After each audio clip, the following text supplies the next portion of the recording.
Hello student, welcome to step up academy. तो student, आज हम इस वीडियो में करने वाले हैं चैप्टर 2 किसका भाई, इकोनॉमिक्स का सॉल्यूशन करने वाले हैं। किसका सॉल्यूशन भैया? चैप्टर 2 इकोनॉमिक्स का एनसीईआरटी सॉल्यूशन करने वाले हैं, क्योंकि इससे पहले वाले वीडियो में हम थ्योरी कंप्लीट कर चुके हैं सेक्टर्स ऑफ इंडियन इकोनॉमी का। तो पहले आपको थ्योरी कंप्लीट करनी है, उसके बाद हमें एनसीईआरटी सॉल्यूशन करने हैं। तो जुड़ जाइए सबसे पहले। तो चलिए देखते हैं, हमारा चैप्टर 2 है इकोनॉमिक्स का, सेक्टर्स ऑफ इंडियन इकोनॉमी, और एनसीईआरटी सॉल्यूशन करने वाले हैं हम इस वीडियो में। चलिए, ये रहा हमारा सबसे पहला क्वेश्चन जो हमें फिल इन द ब्लैंक्स दिया गया है। Fill in the blanks using the correct option given in the bracket. जो ब्रैकेट में हमें ऑप्शन दिए गए हैं उनको फिलअप करना है ना, ये इस तरीके के जो सेंटेंस हमें दिए हैं उसमें। तो चलिए सबसे पहले पढ़ लेते हैं पहले क्वेश्चन को। तो पहला क्वेश्चन दिया गया है हमें, employment in the service sector dash increase to the same extent as production. यहां पे लिखा गया है जिस तरीके से एम्प्लॉयमेंट सर्विस सेक्टर में, क्या उसी तरीके से सर्विस सेक्टर में एम्प्लॉयमेंट बढ़ा है जिस तरीके से उसका प्रोडक्शन बढ़ा है। क्या ये बात सही है? तो ये बात हैज होगी या फिर हैज नॉट होगी? तो हमारा आंसर हो जाएगा हैज नॉट का। बोलो क्यों सर? क्योंकि आपको पता है जिस तरीके से टर्सरी सेक्टर का प्रोडक्शन तो बढ़ा है GVA में, यानी कि ग्रॉस वैल्यू एडेड में प्रोडक्शन तो बढ़ा है टर्सरी सेक्टर का, लेकिन उस हिसाब से एम्प्लॉयमेंट नहीं बढ़ा है। समझे? यानी पैसा तो बहुत आ रहा है टर्सरी सेक्टर में, लेकिन उसमें उतने ज्यादा लोग काम नहीं कर रहे हैं, इसलिए हमारा आंसर हैज नॉट होगा। अगर कर रहे होते तो फिर हैज हो जाता। Workers in the dash sector do not produce goods. आपको मैंने पहले भी बताया वो कौन सा सेक्टर होता है जिसमें कोई भी गुड्स प्रोड्यूस नहीं किए जाते हैं, सर्विसेज प्रोवाइड की जाती हैं, तो एग्रीकल्चर नहीं होगा। तो हमारा आंसर हो जाएगा टर्सरी। तो इसमें हमें क्या भरना है? टर्सरी। क्या भरेंगे हम? टर्सरी। तो इसमें हम भरेंगे टर्सरी, यानी सेकंड वाले ऑप्शन में। थर्ड दिया गया, most of the workers in the, बहुत सारे वर्कर्स काम करते हैं इसमें, dash sector enjoyed job security. भैया जॉब सिक्योरिटी की बात की जाएगी तो फिर सेक्टर्स में वर्किंग कंडीशन के अकॉर्डिंग हमने दो तरीके के सेक्टर्स पढ़े हुए थे, एक ऑर्गेनाइज सेक्टर, दूसरा अनऑर्गेनाइज सेक्टर। तो वही बोला गया वर्किंग कंडीशन जो होती है उसमें एंजॉय करते हैं, ठीक है ना, जॉब सिक्योरिटी को एंजॉय करते हैं। तो कभी भी ऑर्गेनाइज में ऐसा नहीं होगा। किस में दिया जाएगा? ऑर्गेनाइज सेक्टर की बात की जाएगी। तो हमारा आंसर इसमें हो जाएगा organise sector. A dash proportion of laborers in India are working in the unorganized sector।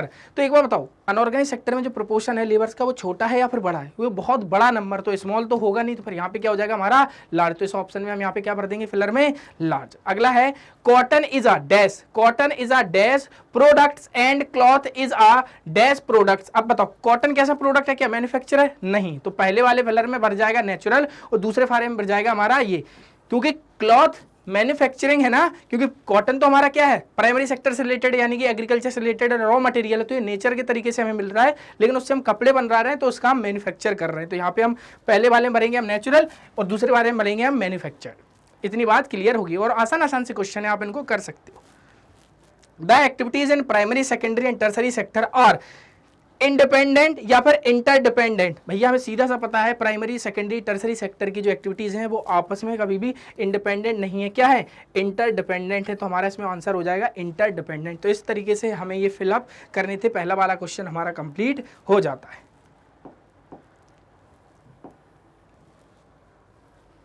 ये रहा क्वेश्चन नंबर 2। अब देखो क्वेश्चन नंबर 2 में क्या बोला गया? Choose the most appropriate answer. हमें मोस्ट एप्रोप्रिएट आंसर चूज करना है इसमें से। क्वेश्चन है हमारा, the sectors are classified into public and private sector on the basis of. जब भी पब्लिक और प्राइवेट की बात की जाएगी तो ये सेक्टर किसके बेसिस पे अलग अलग किए गए हैं? तो हमें पता होगा ओनरशिप ऑफ द इंटरप्राइजेस के बेसिस पे ये पब्लिक और प्राइवेट किए जाते हैं। लेकिन अभी यही मैं बात कर दूं एम्प्लॉयमेंट कंडीशन के अकॉर्डिंग, तो यहाँ पर हो जाएंगे ऑर्गेनाइज सेक्टर और अनऑर्गेनाइज सेक्टर की बात की जाएगी, और यहीं पर मैं कर दूं the nature of economic activity की बात कर दी जाएगी। तो फिर इसमें हम प्राइमरी सेकेंडरी और टर्सरी सेक्टर पढ़ते हैं। तो इस तरीके से जो सेक्टर्स आपने पढ़े, बोले सर कितने तरीके के तो सेक्टर्स पढ़ लिए, प्राइमरी सेकेंडरी टर्सरी, तो किस किस के बेसिस पे अलग अलग होते हैं वो मैंने आपको बताया। एम्प्लॉयमेंट कंडीशन के अकॉर्डिंग हम ऑर्गेनाइज्ड और अनऑर्गेनाइज सेक्टर पढ़ते हैं। दूसरा पढ़ते हैं the nature of economic activity के अकॉर्डिंग प्राइमरी सेकेंडरी टर्सरी, ये इसके बेसिस पे 3 तरीके के सेक्टर्स होते हैं, और ओनरशिप के अकॉर्डिंग हम ये 2 तरीके के सेक्टर्स पढ़ते हैं इस चैप्टर में। तो समझ गए होगे सर सेक्टर्स कितनी बार किया जा रहा है, और एक बार सेक्टर्स क्या है, किस तरीके से हमें पढ़ना है, तो हमें पता होना चाहिए कि ये सेक्टर्स किस किस तरीके से पढ़ रहे हैं, क्योंकि सेक्टर हर जगह चल रहा है सर, चैप्टर के नाम में भी सेक्टर है, तो किस तरीके से ये सेक्टर अलग अलग है वो यहाँ पर मैंने आपको बता दिए हैं।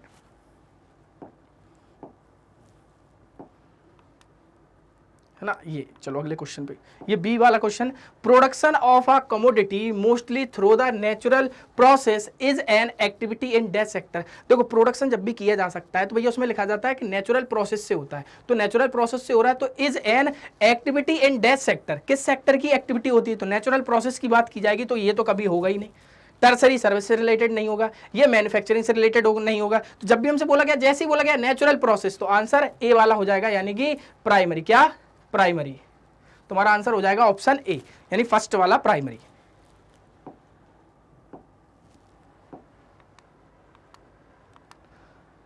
सी वाला क्वेश्चन है ना, GDP is the total value of dash produce during a particular year. GDP क्या है, टोटल वैल्यू होती है। अब वो टोटल वैल्यू किसकी होती है, जो प्रोड्यूस होते हैं ड्यूरिंग अ पर्टिकुलर ईयर। अब बताओ, जैसे ही जीडीपी की बात की जाएगी, यानी ग्रॉस डोमेस्टिक प्रोडक्ट की बात की जाएगी, तो ऑल इंटरमीडिएट गुड्स कभी नहीं आते हैं, क्योंकि वो उसमें ऐड होते हैं, ये भी नहीं आएगा। ये दोनों ऑप्शन तो खत्म। अब यहाँ पे लिख दिया गया है ऑल गुड्स, और यहाँ पे लिख दिया गया है ऑल फाइनल गुड्स। तो भैया जीडीपी क्या होता है, all final goods and services होती हैं, और उसमें इंटरमीडिएट गुड्स जो होते हैं, सर्विसेज होती हैं, वो पहले से ही इंक्लूड होती हैं उस ईयर में। तो यहाँ पे आंसर हमारा बी, ये सेकंड हो जाएगा, है ना। ये ए बी सी डी करके दे दिया जाता तो फिर A B C D B लगा देते, लेकिन यहाँ पर ए बी सी डी करके नहीं दिया गया, तो आंसर क्या हो जाएगा, सेकंड वाला, है ना। तो सी का ये सेकंड वाला हो जाएगा, all final goods and services, यहाँ पे आपको फिल करना है। ओके, ये डी वाला क्वेश्चन है अब हमारा। डी वाला क्वेश्चन देखिए, तो इस वाले क्वेश्चन में क्या है, कई बार आपको, अगर आपके पास पुरानी बुक होगी तो आपको वहां पर कोई और डाटा देखने को मिल सकता है, तो ऐसा ही डरना नहीं है। क्लियर है कि नहीं, क्योंकि ये जो क्वेश्चन होते हैं वो स्टैटिक्स के पार्ट होते हैं, तो ये ऊपर नीचे होते रहते हैं, तो इसलिए आप कभी भी ये क्वेश्चन आपको दिया जाए तो आपको डरने की जरूरत नहीं है। हाँ, तो जब भी ऐसे क्वेश्चन हमें दिए जाते हैं तो इसमें ये नहीं बोलो सर हमें क्वेश्चन में कुछ और था, यहाँ पे हमें कुछ और देखने को मिल रहा है। आपकी बुक पुरानी होगी तो वहाँ पे पुराना डाटा दिया जाएगा, कहीं आपको यहाँ पे शायद 12-13 भी देखने को मिल सकता है, कहीं 2000, तो पुरानी किताबों के अकॉर्डिंग डाटा ये रहता है, तो ये स्टैटिक्स का पार्ट होता है, तो ऐसे डरने की बात नहीं। तो आपकी बुक पुरानी और नई खरीद लोगी तो उसमें नया डाटा देखने को मिलेगा। आज के 10 साल बाद कोई स्टूडेंट पढ़ेगा तो यहाँ पे नया डाटा होगा, क्योंकि कंट्री डेवलप्ड हो रही है तो उसके अकॉर्डिंग चीजें भी चेंज होंगी, और नंबर हर बार चेंज होगा, ऐसा तो रहता नहीं, क्योंकि अगर नंबर चेंज ना होगा इसका मतलब डेवलपमेंट नहीं हो रहा है, तो इसलिए डाटा ऊपर नीचे आपको देखने को मिल सकता है। तो आपकी पुरानी बुक होगी तो यहाँ पे कोई पुराना डाटा, तो बोलो ये ले लो सर ये क्या हो गया, ये तो क्या हो गया, हमारी बुक में तो है ही नहीं, तो ऐसा डरना बिल्कुल भी नहीं है। वही बोला गया है इन टर्म्स ऑफ जीवीए। आप पहले यहाँ पर बहुत बार जीडीपी देखते थे, क्या देखते थे, जीडीपी। ओके, तो मैंने आपको पहले ही समझाया कि जीडीपी को थोड़ा एडिशनल वे में गवर्नमेंट ने अब ये नया नाम यूज किया है, ग्रॉस वैल्यू एडिट। क्लियर, ये थोड़ा जीडीपी से अलग होता है। क्लियर, टैक्सेस और सब्सिडीज के बेसिस पे इनमें आपस में थोड़ा संपर्क बैठाया जाता है, लेकिन आपको इतना डरना नहीं है। जैसे जीडीपी को समझते हैं वैसे ही इसको पढ़ना है, लेकिन जब आप आगे की क्लासेस में पढ़ोगे तो आपको जीडीपी और जीवीए में प्रॉपर तरीके से डिफरेंस बताया जाएगा। तो क्वेश्चन दिया गया है in terms of GVA the share of tertiary sector in 17-18 is between -%। तो 17-18 में जीवीए का जो सेक्टर्स था, जो हमने चार्ट दिया था, उसमें कितने परसेंटेज के बीच में रहा है जीवीए का जो शेयर रहा है उसमें, तो हमें पता होना चाहिए 50 to 60% के आसपास। यहाँ पे देखने को मिलता है ऐसे ही 55.6% कुछ, तो 50 से 60 के बीच में रहेगा ये। ओके, तो हमारा आंसर हो जाएगा तीसरा।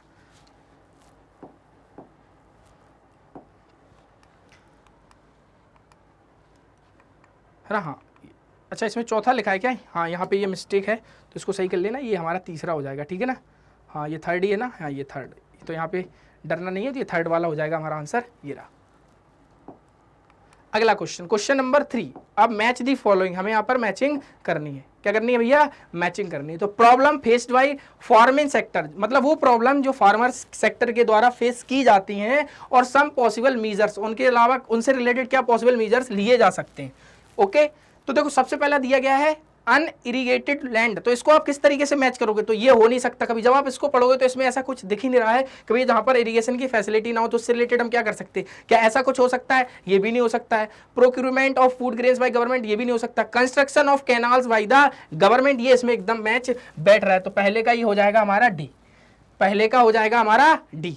अब बोलो सर दूसरा, तो लो प्राइजेस फॉर क्रॉप्स, तो लो प्राइजेस फॉर क्रॉप्स का मतलब क्या होगा, प्राइजेस क्रॉप्स के कम है, तो इसका मतलब क्या होगा, हम एग्रो बेस्ड मिल एस्टेब्लिश कर देंगे, ये भी गलत हो जाएगा। कोऑपरेटिव मार्केटिंग सोसाइटीज बना देंगे, ये भी गलत हो जाएगा। अब बचा है bank to provide credit with low interest, क्या इससे रिलेटेड ये सही है, भैया पहले से प्राइस के पे तो बैंक उसको प्रोवाइड कर देगा क्रेडिट, तो ये भी गलत है। तो अब हमारा ऑप्शन बचता है, ऑप्शन हो जाएगा c, procurement of food grains by government, government के द्वारा उसको खरीद लिया जाता है। ठीक है ना, डेप्थ बर्डन यानी कि कर्ज का दबाव बढ़ना एक तरीके से, तो डेप्थ बर्डन से रिलेटेड क्या होगा अगर वो, तो सेटिंग अप एग्रो बेस्ड मिल नहीं हो सकता, कोऑपरेटिव मार्केटिंग सोसाइटी ये भी नहीं हो सकता, बैंक से रिलेटेड बात की जाएगी तो हमारा थर्ड का ये हो जाएगा ई। अब आता है ये no jobs in the off season. Off season में आप लोग देखते हैं जैसे अभी बारिश का टाइम चल रहा है तो आप बहुत जगह मक्का देखोगे तो उसको भूंज के लोग काम कर रहे होते हैं, लेकिन बारिश जब खत्म हो जाती तो फिर ऑफ सीजन हो जाता है तो लोग फिर जॉब के लिए इधर से उधर दूसरे सेक्टर्स में काम करते हैं। तो वही बोला जा रहा है कि जब नो जॉब होती है ऑफ सीजन में तब हम क्या कर सकते हैं, तो कोऑपरेटिव मार्केटिंग सोसाइटी से रिलेटेड काम कर सकते हैं या फिर क्या कर सकते हैं, तो भैया इसके लिए हम क्या कर सकते हैं, सेटिंग अप एग्रो बेस्ड मिल। तो यहाँ पे हमारा आंसर हो जाएगा ए। ओके क्योंकि ऑफ सीजन जब हो जाएगा तो एग्रो बेस्ड जो मिल्स बने होंगे वहां पर और जॉब्स मिल सकती हैं लोगों को काम करने के लिए जब ऑफ सीजन हो जाएगा। Compelled to sell their grains to the local trader soon after harvested, तो इसके लिए क्या होगा, हमें कोऑपरेटिव मार्केटिंग सोसाइटीज बनानी पड़ेंगी। तो ये हमारा इस क्वेश्चन का आंसर होगा इस तरीके से। ये रहा देखो भैया जो मैंने आपको मैच करके बताया है, ये देखो आप, है ना, यहाँ पे देखो फर्स्ट का डी, ये रहा फर्स्ट का डी, सेकंड का हमारा रहा है सी और थर्ड का हमारा रहा है ए, है ना, थर्ड का क्या रहा है, नहीं ए नहीं, थर्ड का ई था, है ना, और फोर्थ का रहा है ये देखो ए, और 5 का रहा है हमारा बी। तो इस तरीके से हमें इनको मैच करना था। देखो क्वेश्चन एनसीईआरटी की बुक्स में से बोल दो सर कैसे बनाता है सीबीएसई, तो भैया सीबीएसई का जब पेपर आएगा ना आपको ऐसे नहीं मिलेंगे, लेकिन वो इसमें से ऑप्शन उठा के मैच दी करेक्ट पेयर, याद रखो मैच दी करेक्ट पेयर दे देगा। यहाँ पे ऐसे क्वेश्चन बनाए जाते हैं तो हमें लगता है हमारे बुक से कहाँ क्वेश्चन बनते क्वेश्चन आपके ही बुक्स से हैं, बट उनमें थोड़ी ऐसी चीजें ट्विस्ट डाल दी जाती हैं जिससे बच्चों को लगता है ये तो क्वेश्चन बड़ा टफ था, हमें तो समझ में ही नहीं आ रहा, समझ गया नहीं, तो यहीं से उठा के उन ऑप्शंस को जोड़ देते हैं जिसके कारण बाद में समझ में आता अच्छा क्वेश्चन ये था। तो क्वेश्चन कहीं और से नहीं बनता, आप अपनी बुक को बहुत अच्छे से पढ़ोगे प्रॉपर तरीके से तो आपका पेपर बहुत अच्छा जाएगा। ये मेरी मतलब मैं गारंटी देता हूँ आपको इस बात की, अगर आपने नहीं पढ़ा तो बिल्कुल नहीं आएगा, क्योंकि बुक से ही क्वेश्चन बनते हैं, अलग से कुछ नहीं बनता। बट क्वेश्चन कुछ ऐसे पूछ ले जाते हैं तो समझ में नहीं आता सर हमें क्या लिखना है, समझ गए। लेकिन जब आप पढ़ोगे उन चीजों को प्रॉपर देखोगे तो आप जरूर लिख सकते हो उन क्वेश्चन का आंसर।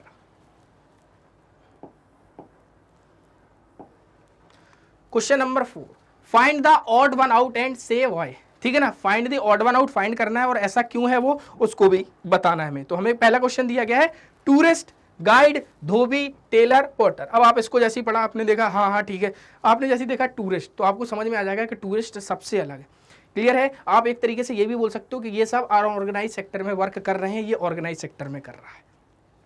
सेकंड क्वेश्चन पे हम आते हैं, टीचर, डॉक्टर, वेजिटेबल वेंडर और लॉयर। अब जैसे ही आपने इसको पढ़ा आपको इसमें देख के आ जाएगा वेजिटेबल वेंडर क्या हो जाएगा, इस पे ऑड हो जाएगा, क्यों, ये सब प्रोफेशनल अलग काम कर रहे हैं, ये एक अलग काम कर रहे हैं, क्लियर है, तो इसलिए हमारा इसमें वेजिटेबल वेंडर्स हो जाएगा। Postman, cobbler, soldier, police constable. अब देखो इसमें क्या बोला जा रहा है, देखो पोस्टमैन हो गया, सोल्जर हो गया, पुलिस कांस्टेबल हो गया, ये सभी क्या कर रहे हैं, ये लोग भी ऑर्गेनाइज सेक्टर में काम कर रहे हैं। लेकिन जैसे कोबलर की बात की जाएगी ये अनऑर्गेनाइज सेक्टर में काम कर रहा है।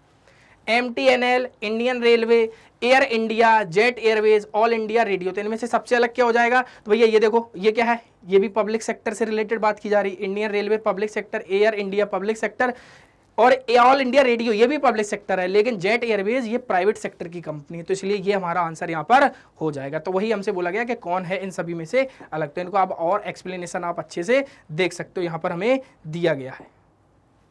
देखो पहले वाले में tourist guide is odd one out as his job many comes under organise sector, उसकी जॉब ऑर्गेनाइज सेक्टर में आती है, बकाया की जॉब जो होती है वो किस में आती है, अनऑर्गेनाइज सेक्टर में।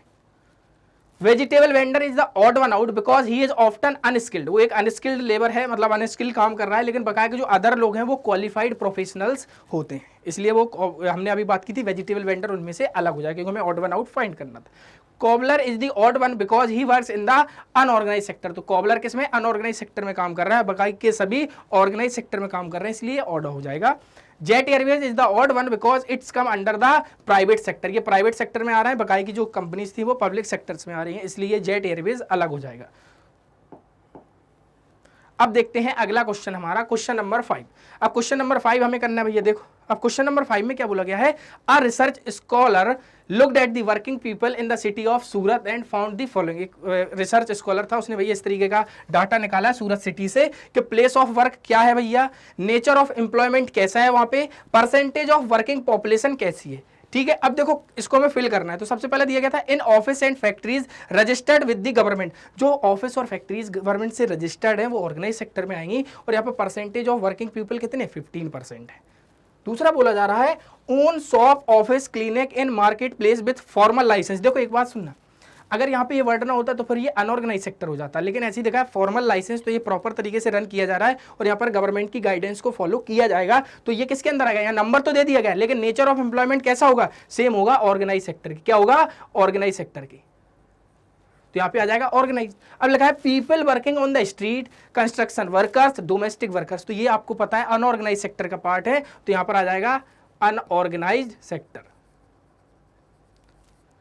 अब दिया गया working in small workshop usually not register with the government, तो ये भी सीधी सी बात है, वर्किंग करना है, एक स्मॉल वर्क्स पे काम कर रहा है कोई, लेकिन वो गवर्नमेंट से रजिस्टर नहीं है, तो ये भी सेम अनऑर्गेनाइज सेक्टर की कैटेगरी में आ जाएगा। अब बचा कितना है यहाँ पे देखो, 15 15 30 ये हो गया, 20 ये हो गया, 50, तो ये कितना बचा है 50, 100% हम कंसीडर कर ले रहे हैं, वही हमसे बोला गया था। आगे देखते हैं क्वेश्चन में क्या करना है, what is the percentage of workers in the unorganised sector in this city, what is the percentage, हमें परसेंटेज बताना है अनऑर्गेनाइज सेक्टर में कितना है, तो परसेंटेज अनऑर्गेनाइज सेक्टर में कितना हो जाएगा, 70 हो जाएगा। क्लियर है, तो वही हमसे बोला गया था, अब यहाँ पे देख सकते हो बहुत अच्छे से।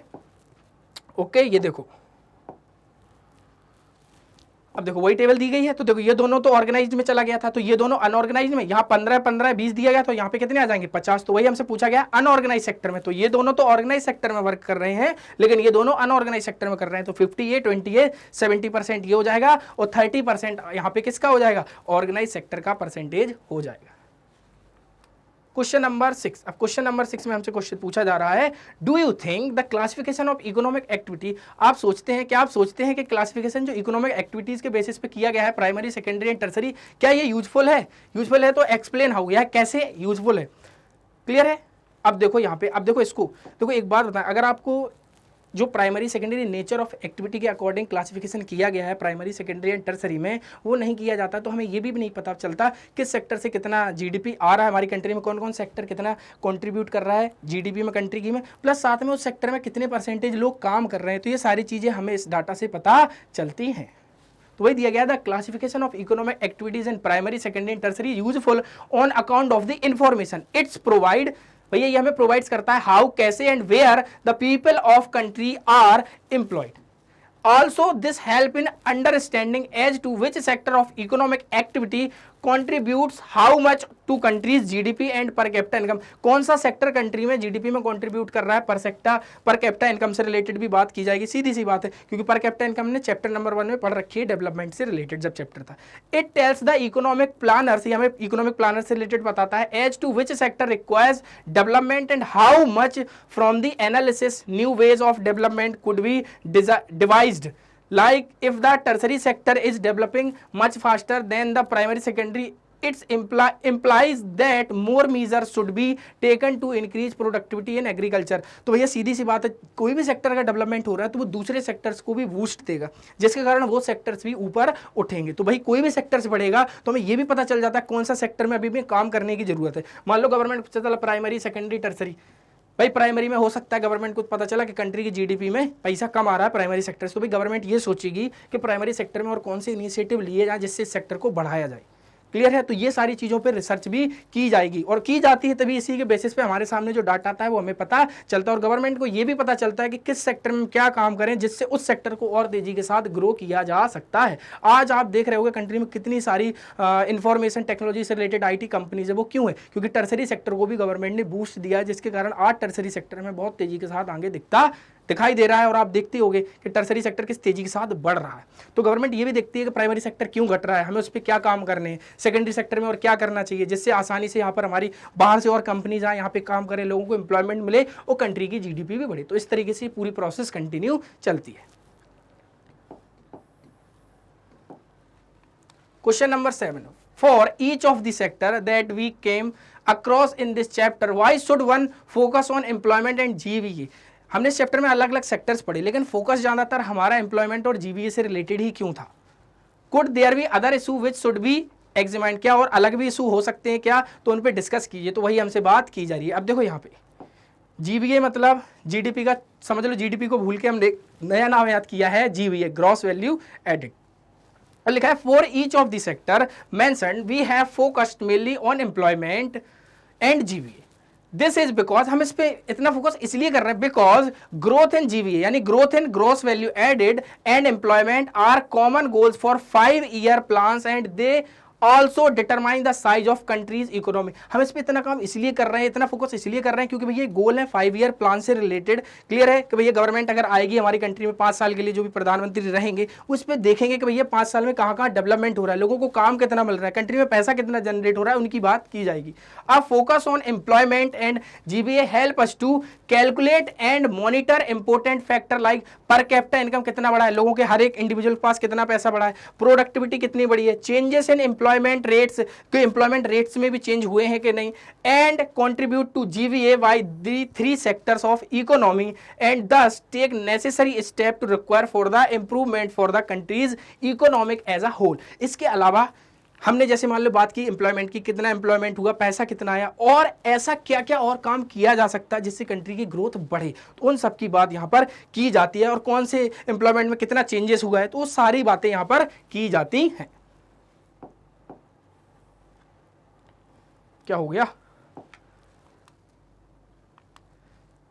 आगे देखो। इसके अलावा yes the other issue which should be examined are, अब इसके अलावा अदर इशू क्या थे भैया, इसी क्वेश्चन में आगे था, balance regional development, equality in income and wealth among the people of the country. तो ये इक्वालिटी से रिलेटेड बात की जाएगी। हर कोई अगर पर्सन, एक ही पर्सन बहुत ज्यादा पैसा कमा रहा होगा तो दूसरों के पास पैसा नहीं होगा, तो डिस्पैरिटीज देखने को मिलती है, जो हमने चैप्टर नंबर 1 में इस सब की बात की है।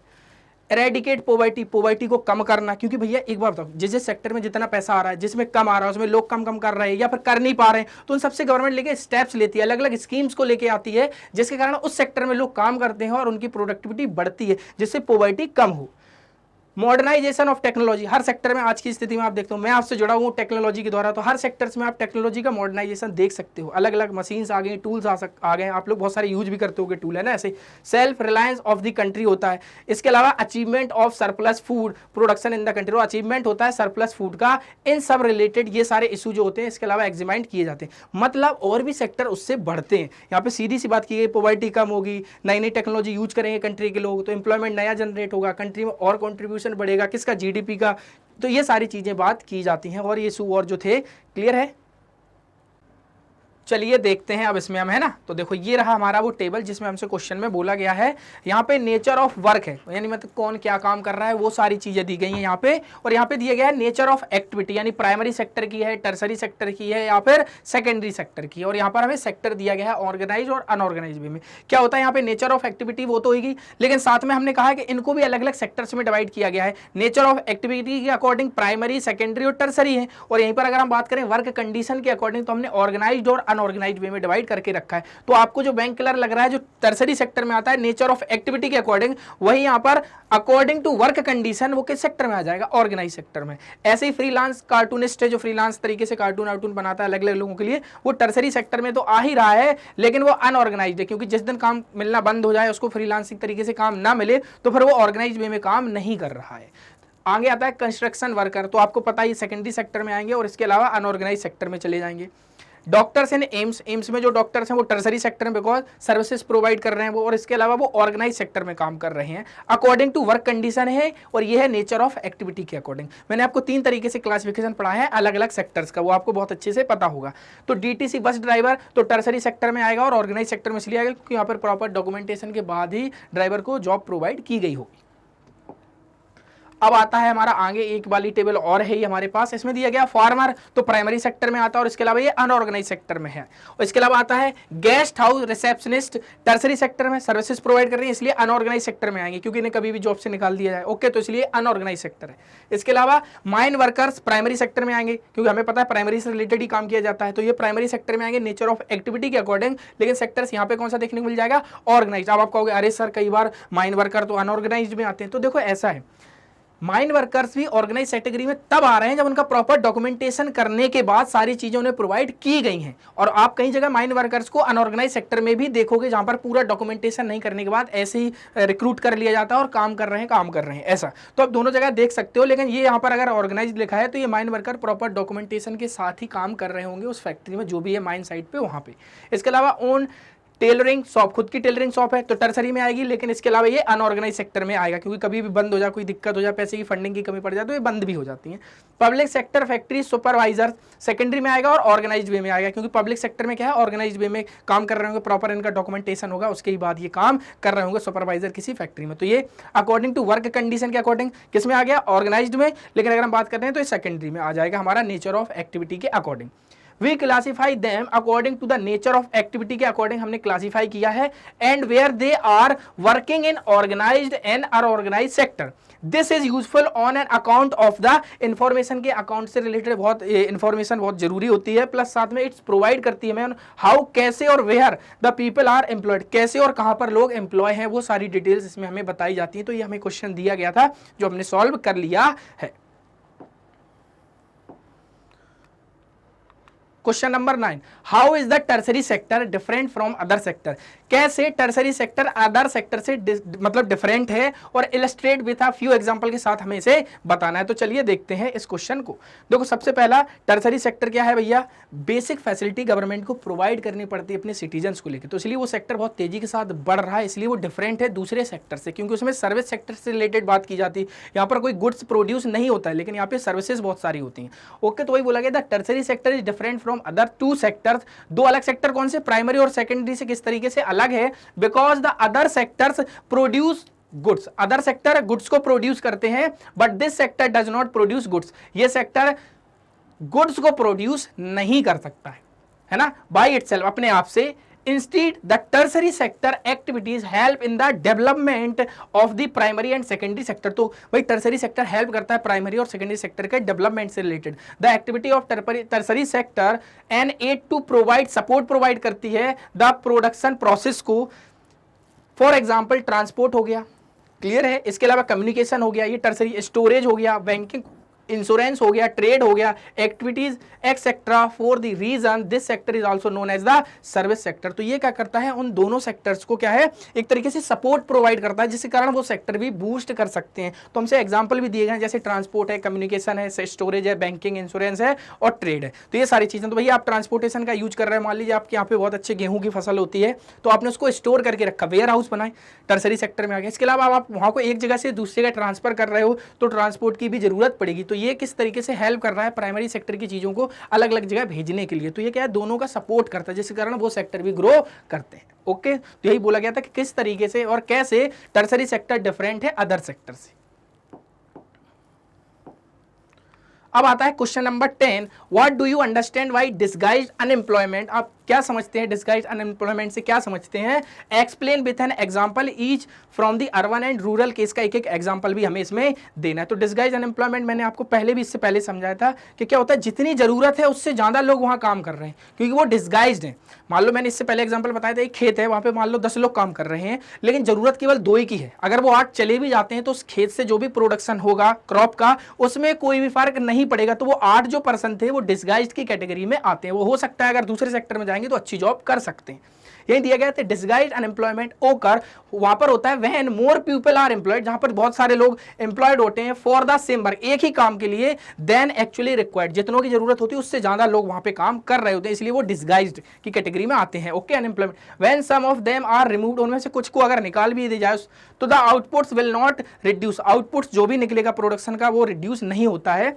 For example, the family of a small farmer की फैमिली है, वो रूरल एरिया में वर्क करते हैं थ्रू आउट द ईयर, एक साल में पूरा, on his field, even though all of them are not required at that time, सभी की जरूरत नहीं पड़ रही। एक छोटी सी फैमिली है, वो प्रोडक्शन कर रहे हैं अपने खेत में किसी गांव में, लेकिन पूरी फैमिली की भी जरूरत नहीं उसमें प्रोडक्शन के लिए। All members of a family in an urban area work in a shop owned by them. एक और देखो, ये गांव का किस दिया गया था कि गांव में एक फैमिली है, वो पूरे लोग गांव में जो उसकी फैमिली है वो पूरे लोग उस जगह पे काम कर रहे हैं जो उनकी जरूरत भी नहीं है। ऐसी शहर में कोई एक शॉप है, उसमें पूरा परिवार उसी शॉप पे काम कर रहा है जितनी जरूरत भी नहीं। Even though all may not be required for the whole day, इनमें से सभी की जरूरत है ही नहीं होल डे से related. In these cases if 2 और 3 मेंबर्स, इन दोनों केसेस में अगर हम बात करें 2 या 3 members do not work in the farm और shop, then production will not decrease. अगर इसमें मान लो, जैसे मान लो यहाँ मान लो 5 लोग थे गाँव में जो फैमिली है, क्लियर है। अगर इसमें से 3 लोग निकल भी जाते हैं और 2 लोग बचते हैं तो भी 2 लोग अगर काम करेंगे उस एरिया में, मान लो शॉप है तो उस पर काम कर रहे हैं अगर शहर में है, और अगर गांव में खेत में उसमें काम कर रहे हैं, तो ये 3 लोगों के निकल जाने से भी अगर ये 2 लोग काम करते रहेंगे तो भी प्रोडक्शन में कोई भी फर्क नहीं पड़ेगा। तो ये जो 3 लोग हैं वो किस कैटेगरी के अनएम्प्लॉयमेंट में आ रहे हैं, तो वो लोग डिसगाइज्ड अनएम्प्लॉयमेंट की कैटेगरी में आ रहे हैं। तो वही हमसे पूछा गया था कि डिसगाइज्ड अनएम्प्लॉयमेंट से आप क्या समझते हैं, एग्जाम्पल के साथ हमें बताना था रूरल और अर्बन के एक केस को। आप कोई भी एक स्टोरी बना के लिख सकते हो कि राम को ले सकते हो शहर से रिलेटेड, एक कोई राम है उसकी फैमिली है, और श्याम को ले सकते हो उसको कि रूरल में उसकी एक फैमिली। तो आप किस तरीके से केस से भी उसका आंसर लिख सकते हो बना के उनकी स्टोरी से रिलेटेड। अगला क्वेश्चन आता है 11, distinguish between open unemployment and disguised unemployment. इन दोनों के बीच में अंतर हमें बताना है कि भैया क्या है इन दोनों के बीच में। तो देखो सबसे पहला ओपन अनएम्प्लॉयमेंट का मतलब क्या है, आदमी इच्छुक है काम करने का लेकिन उसको उसका काम नहीं मिल रहा है। दूसरा था डिसगाइज्ड अनएम्प्लॉयमेंट जिसकी अभी हमने बात की है। तो पहला दिया गया है open unemployment is an unemployment which is clearly visible, जो हमें क्लियरली दिखता है, इस तरीके का अनएम्प्लॉयमेंट होता है। And seen that some people who want to work, लोग जो हैं कुछ लोग जो हैं काम करना चाहते हैं but do not have the work, लेकिन उनके पास काम नहीं है करने को। One such example is educated unemployment, मान लीजिए आप पढ़े लिखे हैं बट लेकिन फिर भी आप अनएम्प्लॉयमेंट है लेकिन आप काम करना चाहते हो, तो हमें क्लियर दिख रहा है कि आप पढ़े लिखे हो बट आपके पास काम नहीं है करने के लिए, इसलिए आप ओपन अनएम्प्लॉयमेंट की कैटेगरी में आओगे। दूसरा आता है डिसगाइज्ड अनएम्प्लॉयमेंट, जो मैंने अभी समझाया क्या होता है, एक सिचुएशन होती है जब कुछ लोग are underemployed, they only divide the labour effort with any effective contribution to the growth of the sector, they are mostly found in the primary sector में हमें ज्यादातर देखने को मिलता है डिसगाइज्ड अनएम्प्लॉयमेंट। मैंने क्या कहा, गांव में एक ही फैमिली कर रही है काम, एक खेत के ऊपर 5 लोग, लेकिन उसमें से अगर 3 लोग चले भी जाते हैं, 2 लोग भी काम करते हैं तो भी प्रोडक्शन में कोई भी फर्क नहीं पड़ेगा। तो वो 3 लोग किस कैटेगरी के अनएम्प्लॉयमेंट में आएंगे, डिसगाइज्ड अनएम्प्लॉयमेंट की कैटेगरी में आएंगे। If they are drawn out from work, अगर उनमें से कुछ लोग छोड़ भी देते हैं काम करने में, तो they will be no such effect of production, तो प्रोडक्शन पे कोई भी इफेक्ट नहीं पड़ेगा। Disguised unemployment is more harmful than open unemployment, open unemployment से ज्यादा हार्मफुल होता है क्या, disguised unemployment, because it often can not be properly address due to its hidden nature and the potential of the human resources can not be tapped. देखो क्या बोला गया है, जो डिसगाइज्ड अनएम्प्लॉयमेंट है वो ज्यादा खतरनाक होता है किससे, ओपन अनएम्प्लॉयमेंट से। बोलोगे ऐसा क्यों सर, क्योंकि ओपन अनएम्प्लॉयमेंट में हमें दिख जाता है कि भाई इसको काम नहीं मिल रहा है, काम करने का इच्छुक तो है, लेकिन यहां पता चल रहा है कि ये तो दिख ही नहीं रहा है, एक ही घर के 10 लोग एक ही जगह काम कर रहे हैं, तो ये छुपा हुआ होता है, ये अनएम्प्लॉयमेंट छुपा हुआ होता है। इसलिए disguised unemployment is more harmful, ये ज्यादा हार्मफुल होता है अगर कंपेयर करेंगे हम ओपन अनएम्प्लॉयमेंट से। तो ओपन अनएम्प्लॉयमेंट मतलब जो हमें क्लियरली दिख रहा है इसलिए वो है, दूसरा है डिसगाइज्ड अनएम्प्लॉयमेंट तो जो हमें नहीं दिख रहा है, जो छुपा हुआ है, इसलिए ये दोनों में अंतर था हमारा। क्लियर है, अब आपको बहुत अच्छे से समझ में आ गया होगा, कोई भी डाउट नहीं बचा होगा इन दोनों तरीके के अनएम्प्लॉयमेंट में। Question number 12, tertiary sector is not playing any significant role in the development of India economy, do you agree? एक स्टेटमेंट दिया गया है कि टर्सरी सेक्टर बहुत इंपॉर्टेंट रोल प्ले नहीं कर रहा है हमारी इकोनॉमी में, क्या ये आप इससे एग्री करते हैं, do you agree? Give reason in support of your answer, आपको रीजन देना है सपोर्ट करते हुए इस आंसर को। तो सबसे पहला आंसर बिल्कुल भी नहीं है, क्योंकि भैया tertiary sector is not playing any significant role in the development of Indian economy, do you agree? No, बिल्कुल एग्री नहीं करते भैया, बहुत बड़ा रोल प्ले करता है। कैसे? No, I don't agree with this, मैं इससे एग्री नहीं करता जो स्टेटमेंट दिया गया है। आपको पता है, क्योंकि आपको पता है ग्रॉस वैल्यू एडेड में सबसे ज्यादा अगर शेयर देखा जाए तो किसका है भैया, किसका? टर्सरी सेक्टर का है कि नहीं है? लेकिन एम्प्लॉयमेंट की बात में कैटेगरी में अगर हम एम्प्लॉयमेंट की बात करते हैं तो वो चीजें चेंज हो जाती हैं, लेकिन सबसे ज्यादा शेयर किसका है? टर्सरी सेक्टर का, क्योंकि पैसा सबसे ज्यादा कहां से आ रहा है? टर्सरी सेक्टर से। लेकिन लोग सबसे ज्यादा काम क्या कर रहे हैं? वो प्राइमरी सेक्टर में। वो मैंने आपको थ्योरी में बहुत अच्छे से समझा के रखा हुआ है। इन टर्म्स ऑफ जीबीए के टर्म्स में बात की जाती है, क्योंकि जीडीपी हट के जीबीए देखने को मिल रहा है आपकी बुक में। अगर आपकी पुरानी बुक है तो वहां जीडीपी लिखा होगा, तो डरने की बिल्कुल भी जरूरत नहीं है। Okay, This sector emerged as the largest producing sector in India in 2017-18, surprising the primary and secondary sector। 2017-18 की रिपोर्ट में हम देखें तो बहुत तेजी के साथ अगर हमें कोई सेक्टर में ग्रॉस वैल्यू एडिशन देखने को मिल रहा है तो वो है टर्सरी सेक्टर, क्योंकि डिफरेंट टाइप्स की आज की स्थिति में आप देखते हो हर पर्सन को सर्विसेज चाहिए। अमेजॉन चल रहा है, फ्लिपकार्ट चल रहा है, बहुत सारे तरीके के प्लेटफॉर्म्स हैं ई कॉमर्स के जहां पर सर्विसेज प्रोवाइड की जा रही है, बिग बास्केट चल रहा है। तो आप खुद देख सकते हो कि सर्विस सेक्टर किस तेजी के साथ बढ़ रहा है। ओके, तो वही यहाँ पे बोला गया 2017-18 में कितनी तेजी के साथ हमने जब रिपोर्ट देखी तो उसमें टर्सरी सेक्टर बढ़ा हुआ है। In terms of employment also the rate of growth of employment tertiary sector has increase, it was 18% during 1977 से 78 and 31% in 27-18। The IT sector is providing jobs to educated people. देखो मैंने क्या कहा था अभी आपसे कि टर्सरी सेक्टर में जिस तरीके से पैसा बहुत तेजी के साथ बढ़ा है, जॉब उतनी तेजी के साथ नहीं बढ़ी है, बढ़ी है लेकिन उतनी तेजी के साथ नहीं बढ़ी है। क्लियर है कि नहीं? तो वही दिया गया कि भैया जॉब में भी यहाँ पे परसेंटेज हमें कुछ देखने को मिलता है जो कि 31% है। तो 17 और 77 और 78 का अगर हम डाटा देखें तो वहां पर 18% यहाँ पर एम्प्लॉयमेंट देखने को मिलता था, लेकिन 31% 17-18 की रिपोर्ट में हमें यहाँ पर देखने को मिलता है। ये दोनों हमने यहाँ पर कर लिए हैं बहुत अच्छे तरीके से। अब आता है question, service sector in India employs two different kinds of people, who are they? Service sector India में दो तरीके के लोगों को, डिफरेंट काइंड्स के पीपल को क्या करता है, वो एम्प्लॉय प्रोवाइड करता है। वो कौन है दो लोग? चलो जल्दी से बता दो। सबसे पहला, the service sector in India employs the following two different kinds of people. दो तरीके के लोगों को एम्प्लॉयमेंट प्रोवाइड करता है। एक जो हाई स्किल्ड है।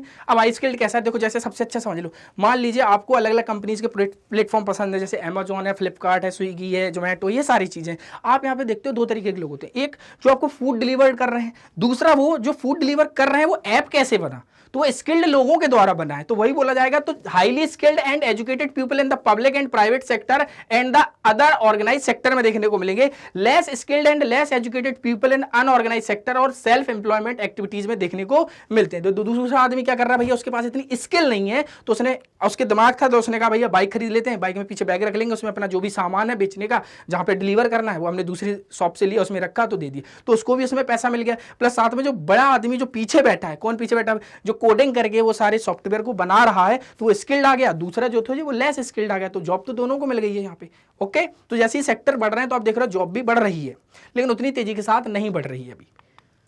आगे आता है, workers are exploited in the unorganised sector. जो वर्कर्स हैं वो एक्सप्लॉइटेड होते हैं अनऑर्गेनाइज सेक्टर में। Do you agree with this view? आप इस व्यू से एग्री करते हैं? Give reason in support of your answer. आपको रीजन देना है सपोर्ट करते हुए इस आंसर के। तो ये सबसे पहला, yes workers are exploited in the unorganised sector because, क्यों?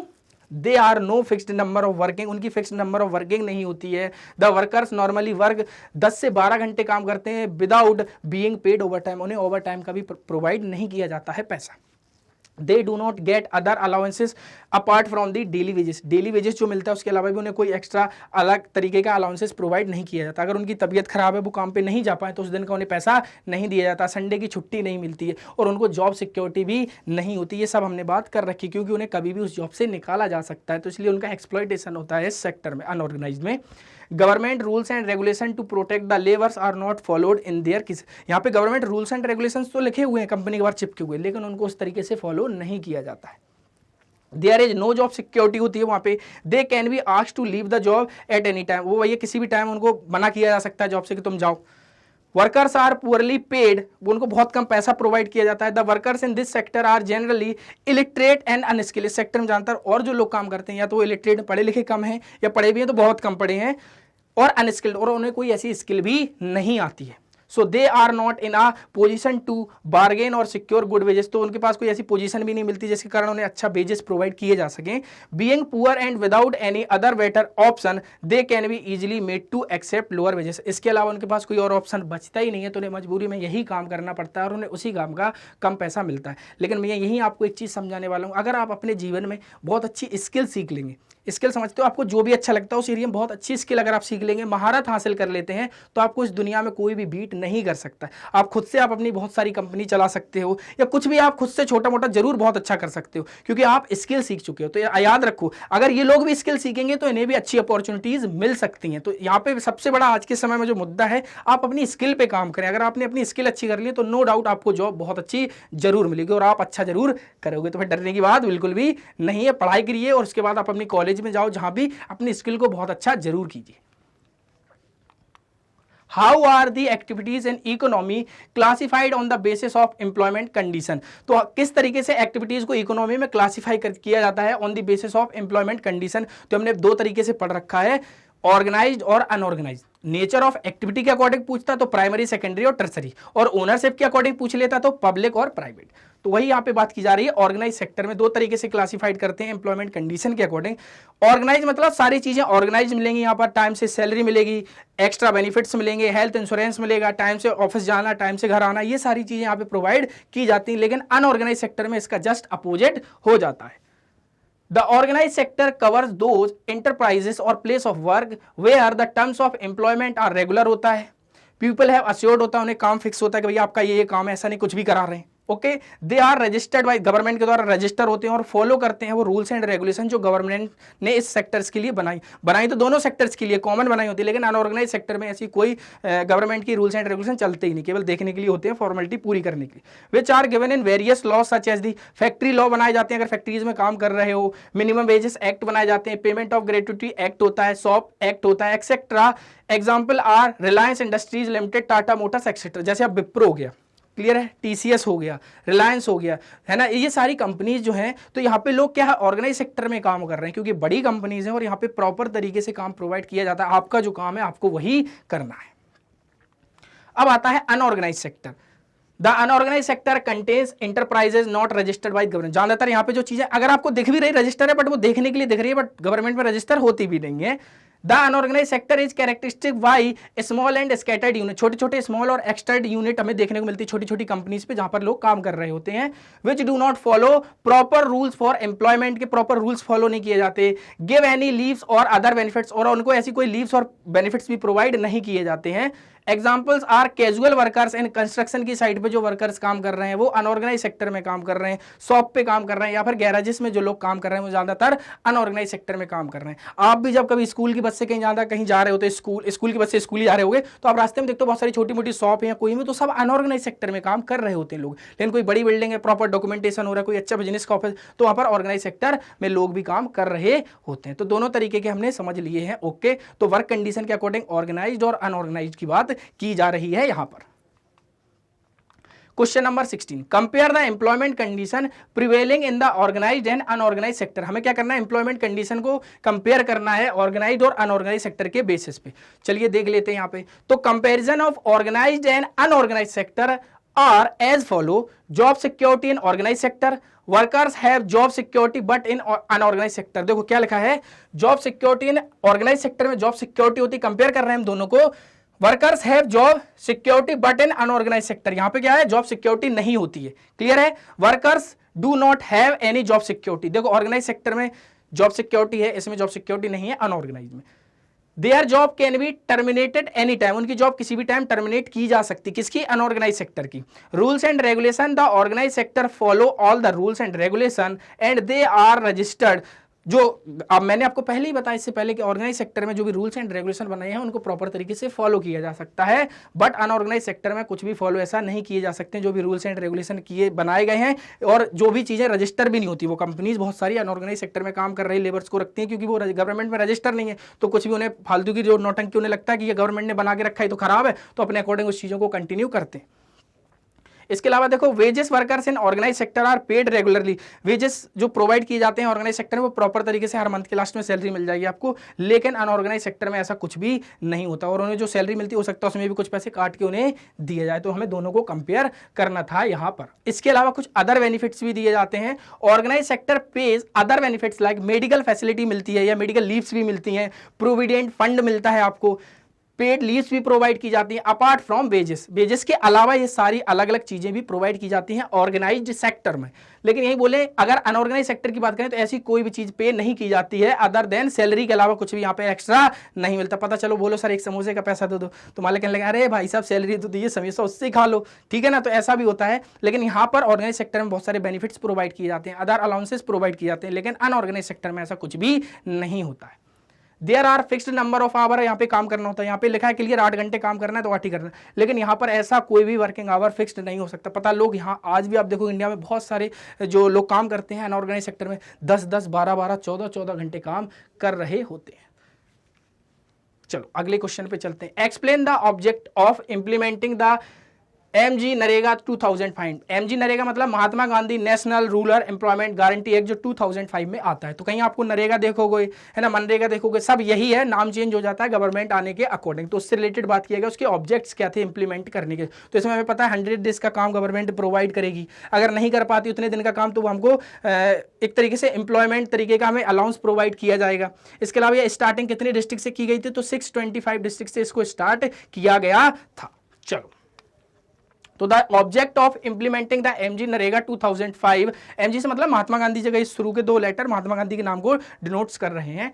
Are this scheme targets the poor people of rural area, rural area के पुअर पीपल से रिलेटेड ये स्कीम्स दी गई थी जो सफर कर रहे थे पॉवर्टी के, मतलब पॉवर्टी गरीबी से, दे टू प्रोवाइड लाइवलीहुड, उन्हें मतलब लाइवलीहुड मतलब जीवन याचिका प्रोवाइड की जाए, जीवन मतलब काम करके अपने जीवन को खाने पीने से रिलेटेड चीजें खरीद सके, उसके लिए पैसा, तो काम करेंगे तो गवर्नमेंट उन्हें उसके बदले पैसा देगा। तो livelihood to the people below the, जो पॉवर्टी लाइन से नीचे थे रूरल एरिया में लोगों को स्कीम से बेनिफिट्स प्रोवाइड किए जाए। This scheme guarantee 100 days of wages, 100 दिन वेजेस प्रोवाइड किए जाएंगे, 100 दिन का वेजेस एम्प्लॉयमेंट आपको साल में दिया जाएगा rural house hold and country के जो 625 डिस्ट्रिक्ट से स्टार्ट की गई उनमें। आज तो आप देख सकते हो ज्यादातर गांव में वो पहुंच चुकी है, तो पहले स्टार्ट की जाती है, उसके बाद बहुत सारे एरिया में वो फैल जाती है। In case government fail to provide, अगर गवर्नमेंट प्रोवाइड नहीं कर पाती है काम, देखो गवर्नमेंट ने कहा है कि हम 100 दिन का काम देंगे, उसके बदले आपको पैसा देंगे, आप काम करोगे, लेकिन अगर गवर्नमेंट नहीं प्रोवाइड कर पाती 100 दिन का काम, तो गवर्नमेंट उसके अलावा आपको क्या प्रोवाइड कर दी, poverty line estimate to allowances, उनको अलाउंसेस प्रोवाइड किए जाते थे उसके बदले में। तो ये कुछ इस तरीके के हम इसमें लिख सकते हैं, कोई भी दिक्कत नहीं है। तो ये और जो पॉइंट्स थे, किस ईयर में आई है, फुल फॉर्म लिख दो, कितने डिस्ट्रिक्ट से स्टार्ट किएगा, कितने दिन का काम है, और अगर काम नहीं प्रोवाइड करती तो गवर्नमेंट तो एक्स्ट्रा अलाउंसेस प्रोवाइड करती है। तो ये सारे पॉइंट्स हम अपने क्वेश्चन के आंसर में लिख सकते हैं।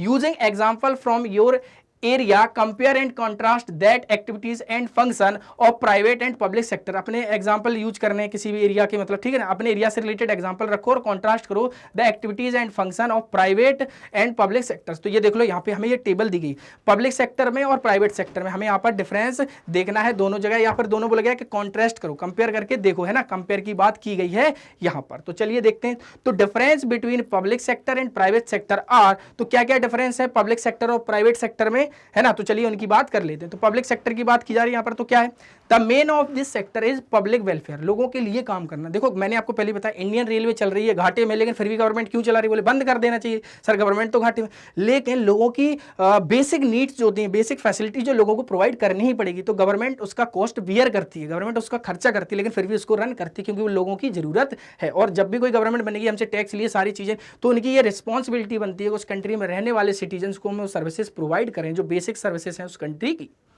तो the main aim of this sector is public welfare, लोगों की भलाई के लिए काम करना। It is controlled and managed by the government के द्वारा मैनेज किया जाता है। This sector provide basic facilities like education हो गया, हेल्थ हो गया, food security to the people.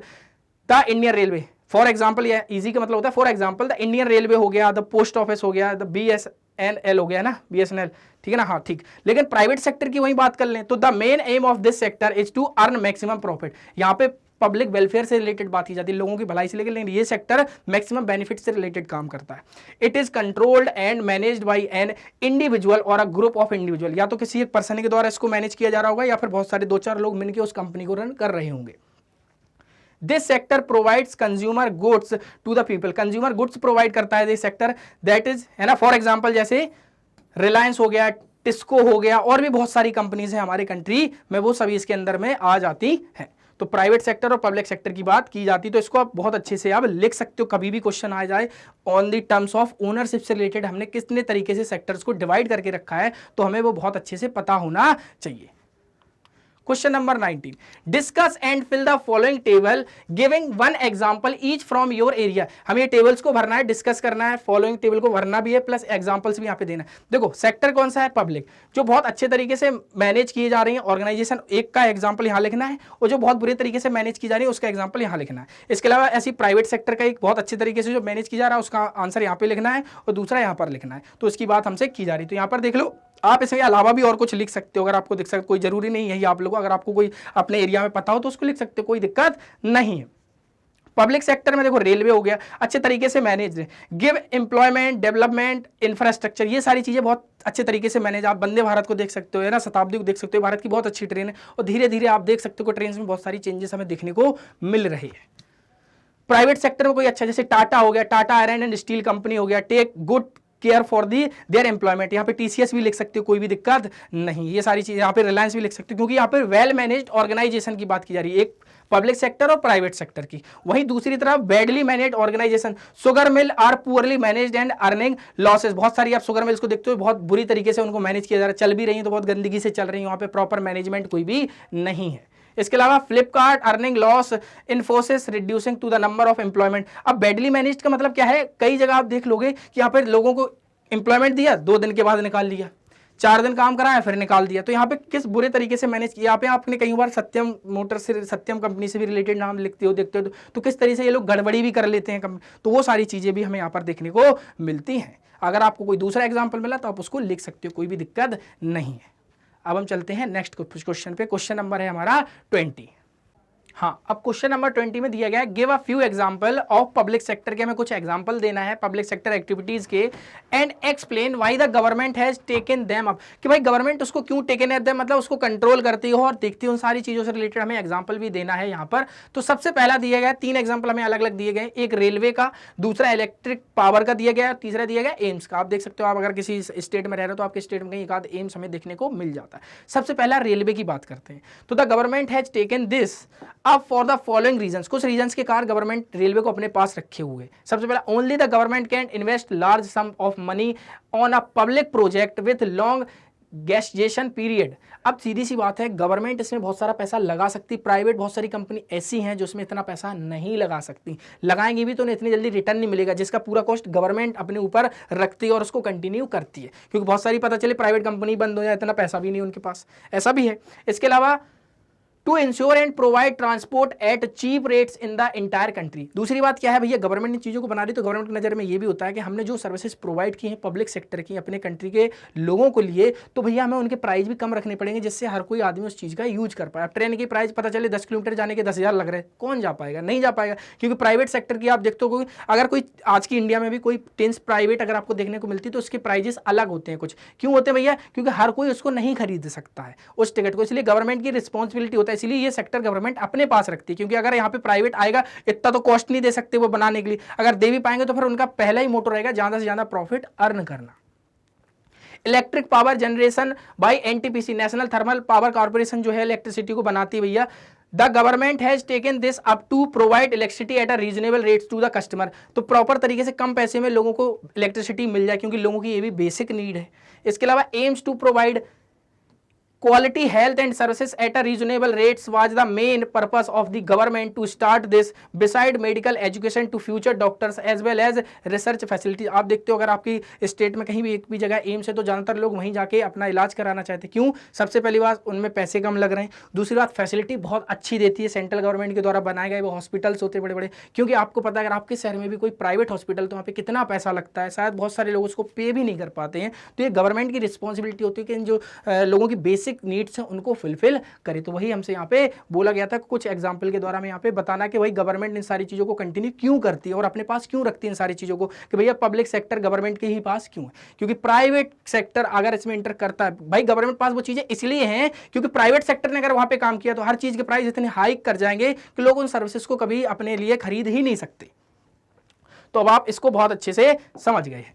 Question number 21, explain how, कैसे, मतलब एक्सप्लेन करना है कैसे पब्लिक सेक्टर कंट्रीब्यूट करता है इकोनॉमिक डेवलपमेंट, एक नेशन की इकोनॉमिक डेवलपमेंट में पब्लिक सेक्टर। सबसे पहला यहाँ पर द इम्पोर्टेंट सेक्टर कॉन्ट्रीब्यूट्स, जब पब्लिक सेक्टर है ना, इंपोर्टेंट सेक्टर है हमारी कंट्री का, to economic development for a nation in the following way. सबसे पहला इंप्रूविंग इंफ्रास्ट्रक्चर, इंफ्रास्ट्रक्चर इंप्रूव करता है। Economic development depends upon the creation of basic infrastructure such as power, transportation, communication, irrigation, education etcetera. Public sector enterprises can arrange the large investment necessary to the economy. सीधी सी बात भैया, क्यों करता है, क्यों भैया, आप देख सकते हो लोगों की बेसिक नीड्स जो हैं उनको कौन फुलफिल कर सकता है, पब्लिक सेक्टर ही कर सकता है ना, प्राइवेट सेक्टर नहीं कर सकता, क्योंकि उनको बहुत पैसा चाहिए और वो जल्दी से जल्दी अपना प्रॉफिट देखेंगे। लेकिन ये ऐसा कुछ भी नहीं, लोगों की जरूरत वाली चीजें होती हैं, बेसिक इंफ्रास्ट्रक्चर चाहिए होता है चीजों के लिए, है ना, कम्युनिकेशन हो गया, इरिगेशन हो गया, एजुकेशन हो गया, लोगों की बेसिक चीजें, है ना, पावर सप्लाई हो गया, ट्रांसपोर्टेशन हो गया, ये लोगों की बेसिक नीड्स है जिन्हें फुलफिल करना पड़ता है।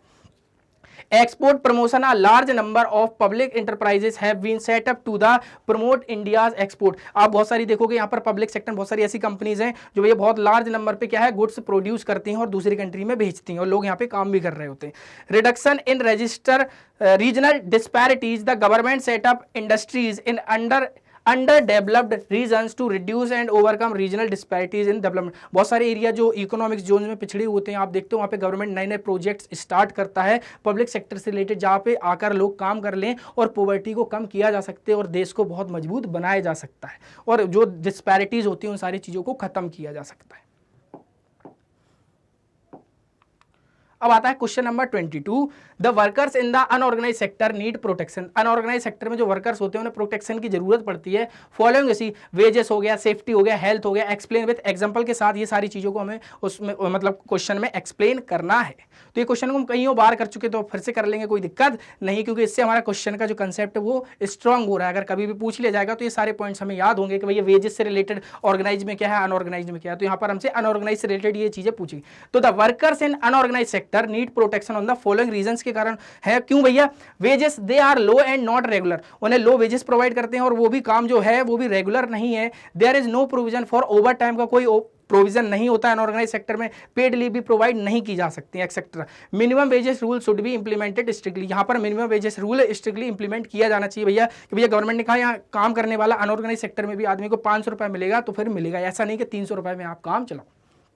Safety construction worker can get injured while working and they need to work under safe conditions. There should be a check on the working condition along with the provision of insurance. इसके अलावा बहुत सारी जगह आप देखते हो unorganised sector में लोगों के लिए सेफ्टी नहीं होती है। सेफ्टी मतलब जैसे मान लो कहीं बिल्डिंग पे कोई कलर कर रहा है, पता चल रहा है वहाँ से गिर जाए उसकी डेथ हो जाए, तो ये भी प्रोविजन नहीं होते। तो गवर्नमेंट भैया सेफ्टी से रिलेटेड मीजर बनाए और उन्हें चेक करे कि उनको कंटिन्यू फॉलो किया जा रहा है या फिर नहीं, जिससे क्या होता है भैया लोगों की जान बच सकती है। क्योंकि भाई किसी की जान जाना आप उसको वापस लेके कभी नहीं आ सकते एक बार जाने के बाद। तो ये सारे सेफ्टी से रिलेटेड लॉ बनेंगे। वेजेस से रिलेटेड लॉ बनाया जाएगा कि इतना मिनिमम वेजेस प्रोवाइड किया ही जाना चाहिए। Health long working hours and unhygienic working environment affect the health of the workers adversely. The health insurance along with a fixed number of working hours should be made mandatory. Working hour fixed होना चाहिए। Health से related insurance provide किया जाना चाहिए, जिससे in case उन्हें अगर कोई भी बीमारी होता है, सबसे पहली बात क्या होता है, बहुत सारे लोगों की डेथ इसलिए भी होती है वो अनऑर्गेनाइज सेक्टर में काम कर रहे हैं, वहाँ पर नंबर ऑफ डेज फिक्स नहीं है, वेजेस फिक्स नहीं। इनकेस उन्हें अगर कोई बीमारी होती है तो वो अस्पताल में जाकर अगर इलाज कराने लगे, उनके पास पैसा नहीं है जिसके कारण भी उनकी डेथ हो जाती है, तो भाई गवर्नमेंट उनको हेल्थ इंश्योरेंस प्रोवाइड करे। आप देखते हो गवर्नमेंट की बहुत सारी हेल्थ से रिलेटेड स्कीम्स चलती रहती हैं, वो इसलिए क्योंकि इन लोगों को बेनिफिट्स प्रोवाइड किया जा सके। Question number 23, a study Ahmedabad में एक स्टडी की गई भैया, जहां पे भैया out of 15 lakh workers in the city and 11 lakh workers in the unorganised sector, total 15,000 workers हैं जिसमें 11,000 वर्कर्स केवल अनऑर्गेनाइज सेक्टर में काम कर रहे हैं। The total income of the city is this year was 97-98 में इतनी थी 60,000 million out of the rupees 32,000 million है ना। इसके अलावा यहाँ पे 60,000 मिलियन है। In the organised sector present this data as a table में बताना है what kind of wages should be thought of for generating more employment in this city. सबसे पहले और कौन से तरीके हैं जिनसे के कारण हम और एम्प्लॉयमेंट जनरेट कर सकते हैं यहाँ पे, तो इस तरीके की टेबल बना लेनी है। सेक्टर ऑर्गेनाइज्ड और अनऑर्गेनाइज्ड दिए गए हैं। ऑर्गेनाइज में 44 लाख, हाँ 4 लाख, और यहाँ पर हो गया 11 लाख, हाँ 11 लाख। अब देखो यहाँ पे क्या है, टोटल 15 लाख थे, इसमें 4 लाख कर रहे हैं ऑर्गेनाइज सेक्टर में और अनऑर्गेनाइज सेक्टर में इतना कर रहे हैं। अब देखना आप किस तरीके से लोग बहुत ज्यादा काम कर रहे हैं अनऑर्गेनाइज सेक्टर में, लेकिन इनकम जनरेट नहीं हो पा रही इतनी। क्यों? क्योंकि यहाँ पर बहुत सारी चीजें प्रॉब्लम क्रिएट करती हैं, सैलरी प्रॉपर नहीं मिलती, वर्किंग आवर फिक्स नहीं रहते, बहुत सारी चीजें होती हैं, कम पैसे में लोगों से काम कराया जाता है। आप यहाँ पे देखो कितने कम लोग काम कर रहे हैं और कितना ज्यादा पैसा जनरेट कर रहे हैं, जो टोटल हमें यहाँ पर ग्राफ दिया गया है उसके अकॉर्डिंग। तो आप देख सकते हो हमारी कंट्री में ज्यादातर लोग अनऑर्गेनाइज सेक्टर में काम कर रहे हैं। और आप देखते हो गवर्नमेंट जो स्कीम चला रही है वो इसलिए चला रही है क्योंकि लोग ज्यादातर अनऑर्गेनाइज से निकल के ऑर्गेनाइज सेक्टर में काम करें या फिर खुद का कुछ स्टार्टअप चालू करें, जिसके कारण उन्हें कम पैसे में काम न करना पड़े, जिसके कारण जो बहुत सारी प्रॉब्लम्स होती हैं उनको खत्म किया जा सके। तो इस तरीके की टेबल हमें बना लेनी है। इसके अलावा ways for generating more employment, वो कौन से तरीके हैं जिसके कारण हम और एम्प्लॉयमेंट को जनरेट कर सकते हैं। सबसे पहला, to set up industry that process vegetable को प्रोसेस करती हैं, agriculture produce like potato, rice, wheat, fruits etcetera which can be sold in outside market. अब मान लो वेजिटेबल से रिलेटेड कोई नए तरीके का आइटम बनाया, उसको पैक किया, उसको बेचा, चिप्स बना के बेची, अलग अलग तरीके की चीजें बना के बेची, जिसके कारण नई नई इंडस्ट्री सेटअप की जा सकती है, जिसके कारण लोगों को एम्प्लॉयमेंट मिल सकता है। To promote and locate industries and services in outskirt of the city where a large number of people can get. आप देख सकते हो लोकेट, बहुत सारी इंडस्ट्रीज को प्रमोट करना और उनको भैया अपनी सिटी के अंदर स्टैब्लिश करना, सिटी के बाहर भी स्टैब्लिश करना, जिसके कारण बहुत सारे लोगों को काम वहां पर भी मिल सकता है। अब आते हैं क्वेश्चन नंबर 24 जो हमारे इस चैप्टर का सबसे लास्ट क्वेश्चन है एनसीईआरटी सॉल्यूशन का। ये अगर आपके पास बुक पुरानी होगी तो आपको ये हो सकता है ये डाटा ऊपर नीचे दिया जाएगा, लेकिन कंसेप्ट वही होगा क्वेश्चन को सॉल्व करने का। तो डरना बिल्कुल भी नहीं है कि सर ये क्या बोल दिया, समझ रहे हो कि नहीं, तो डरना नहीं है, एकदम बढ़िया पढ़ाई करते रहना है। और अब जो भी स्पोर्ट आप गेम आपको पसंद खेलना जरूर खेला कीजिए संडे को, पढ़ाई भी जरूरी है और फिजिकल फिटनेस भी बहुत जरूरी होती है। बहुत सारे लोग साल भर बहुत पढ़ाई करते हैं, फिजिकल फिटनेस पे ध्यान नहीं रखते, क्योंकि बेटा एक बात बताओ, जीवन में सबसे बड़ी आपकी जो पूंजी है, पैसा है, वो आपका सबसे बढ़िया है, आपका शरीर हेल्दी होना चाहिए। क्योंकि अगर आपको कोई प्रॉब्लम है तो बड़ी दिक्कत होती है, इसलिए हेल्दी भी रखें अपने माइंड को, अपनी बॉडी को, है ना, बहुत अच्छे तरीके से, और पढ़ाई करते रहिए, कोई भी दिक्कत नहीं है, क्योंकि स्टेप अप एकेडमी है आपके साथ में। अब देखो यहाँ पर हमें दिया गया है ईयर, यहाँ पे दिया गया प्राइमरी, सेकेंडरी और टर्सरी। तो 2000 में भैया हमें यहाँ पे दिया जा रहा है प्राइमरी सेक्टर में कितना यहाँ पे पैसा, यानी ग्रॉस वैल्यू एडेड। देखो जीडीपी की जगह पे अब आपको जीवीए लिखा मिल रहा होगा, यानी ग्रॉस वैल्यू एडेड कि कितना करोड़ में गया है। तो यहाँ पर देखो इतना करोड़, यहाँ पे इतना करोड़, यहाँ पे इतना करोड़, तो यहाँ पे हमें दोनों ईयर के दिए गए। अब क्वेश्चन हमसे पूछा गया है, ऐसा क्वेश्चन हमसे हमारे बोर्ड में भी बिल्कुल पूछा जा सकता है। Calculate the share of the 3 sectors in GDP for 2013 है, 23 नहीं 2013, 2013 है और 2000 के दोनों का हमें इसमें बताना है जीडीपी तीनों सेक्टर में कितनी रही। तो भैया जब जीडीपी निकालनी, इसका मतलब क्या है, तीनों सेक्टर्स का सम कर दो। तो इसका सम करोगे वो इसकी जीडीपी निकल आएगी, इसका सम करोगे तो इसकी जीडीपी निकल आएगी। लेकिन अब हमसे बोला जाएगा कि भैया ईच सेक्टर की बतानी है, हर एक सेक्टर की बतानी है। तो भैया इन सबको ऐड कर दोगे वो टोटल हो जाएगी, उसमें ऊपर वैल्यू ये रख दो और नीचे इन सब की ऐड करके लिख दोगे तो कितना परसेंट प्राइमरी का रहा, कितना सेकेंडरी का रहा, कितना टर्सरी का रहा। ऐसी 2013 की में कि प्राइमरी वाली ये वैल्यू रख दो, बकाया इन सब का सम रख दोगे, टोटल कितने करोड़ है और उसमें इंडिविजुअल प्राइमरी में कितना परसेंटेज रहा, सेकेंडरी में कितना रहा, टर्सरी में कितना रहा, तो ये करना है। So the data as a bar diagram similar to graph 2, जो ग्राफ 2 हमें हमारी बुक में दिया गया उसके अकॉर्डिंग हमें बार ग्राफ बनाना है, जो इसके अकॉर्डिंग हमारा आंसर निकलेगा उसके according. What conclusion can we draw from the bar graphs? इससे हम क्या कंक्लूजन निकाल सकते हैं। तो सबसे पहले क्वेश्चन का आंसर देखो, पहला क्वेश्चन ये हमें दिया जाए, calculate the share of the 3 sectors, तीनों सेक्टर उसका 2000 के तीनों सेक्टर का परसेंटेज में निकालना है, जीडीपी में कंट्रीब्यूशन या जीडीपी है ना, ऐसे ही इसमें निकालना है 2013। तो सबसे पहले वाले में देखो क्या किया हमने, सेक्टर्स ऑफ जीडीपी ऑफ 2000, हमने पहले तीनों सेक्टर्स को ऐड किया है ना, तीनों सेक्टर्स को इन सबको ऐड किया तो हमारी ये वैल्यू आई है यहाँ पे, क्लियर है, 40,85,000 करोड़।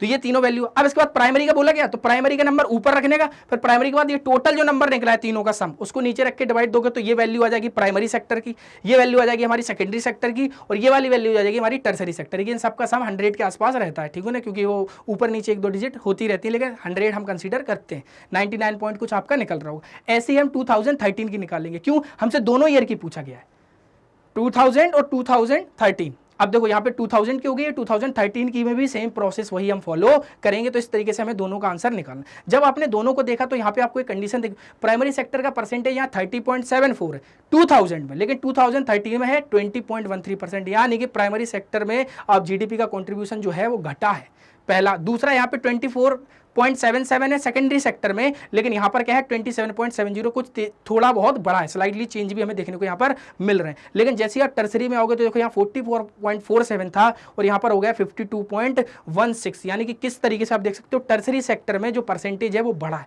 44 से कितना हो गया यहाँ पे 52% हो गया। तो कितनी तेजी के साथ बढ़ा, इन सब में आप देख सकते हो यहाँ 2-3% बढ़ा है, लेकिन इसमें आप देख सकते हो कितना बड़ा होगा, कम से कम 8% के आसपास हमें देखने को मिल रहा है। तो आप देख सकते हो किस तरीके का टर्सरी सेक्टर का जो कंट्रीब्यूशन है जीडीपी में वो बढ़ रहा है, क्लियर है, क्योंकि बेसिक सर्विसेज प्रोवाइड करनी पड़ती है गवर्नमेंट को, जिसके कारण उसमें सर्विसेज बहुत तेजी के साथ बढ़ रही हैं।